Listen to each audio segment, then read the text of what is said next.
இந்த கொரோனா வந்தது இல்லையா, கொரோனா வந்தப்ப நமக்கு என்ன செய்யணும் தெரியாது. வெளியூர் போறதுக்கு இ பாஸ் எடுக்கிறதா, யார்கிட்ட பெர்மிஷன் வாங்க ஒன்றும் தெரியல. அப்போ கும்பகோணத்துக்கு பக்கத்துல 62 வயசு அறிவழகன் ஒரு கொத்தனார், 62 வயசு.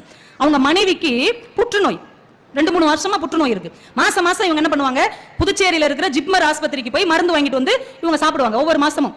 இப்படிதான் நம்ம உயிர் வாழ்ந்துகிட்டு இருக்கு. இப்ப திடீர்னு கொரோனா வந்துச்சு, எல்லாத்தையும் அடைச்சு போட்டாச்சு. கையில காசு கிடையாது, பஸ் கிடையாது, இ பாஸ் வாங்கணும் தெரியாது, கார் எடுக்கிறதுக்கும் வழி இல்ல. ஒவ்வொரு நாளும் மருந்து காலியா போச்சு. இந்த மனைவி அப்படியே துடிச்சுக்கிட்டு இருக்கா.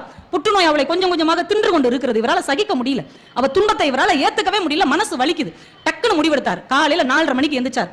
மனைவியை எழுப்பினார். ஒரு தூக்குச்சட்டியில பழைய சோறை வச்சு அடைச்சு முன்னாடி வச்சார். மனைவியை தூக்கி பின்னாடி உட்கார வச்சார். அந்த ஓட்ட சைக்கிள் எடுத்துட்டு கிளம்பிட்டார். எங்க இருந்து? கும்பகோணத்துல இருந்து. எங்க போறார்? புதுச்சேரி போறார். சைக்கிளை ஓட்டிட்டே போறார். காலையில 4:30 ஆரம்பிச்சு மத்தியானம் 2 மணிக்கு மனைவியை ஒரு இடத்துல உட்கார வச்சு சாப்பாடு ஊட்டி விடுறார். மறுபடியும் உட்கார வச்சு கூட்டு போயிட்டே இருக்கிறார். அந்த அம்மா ஒரு இடத்துல மயங்கி விழுது. துண்டை எடுத்து 2 பேரையும் சேர்த்து இறுக்கி கட்டிக்கிட்டு ஒரே ஸ்பீடு நைட்டு 10:45 புதுச்சேரியில இருக்கிற ஜிப்மர் மருத்துவமனைக்கு போயிட்டார்.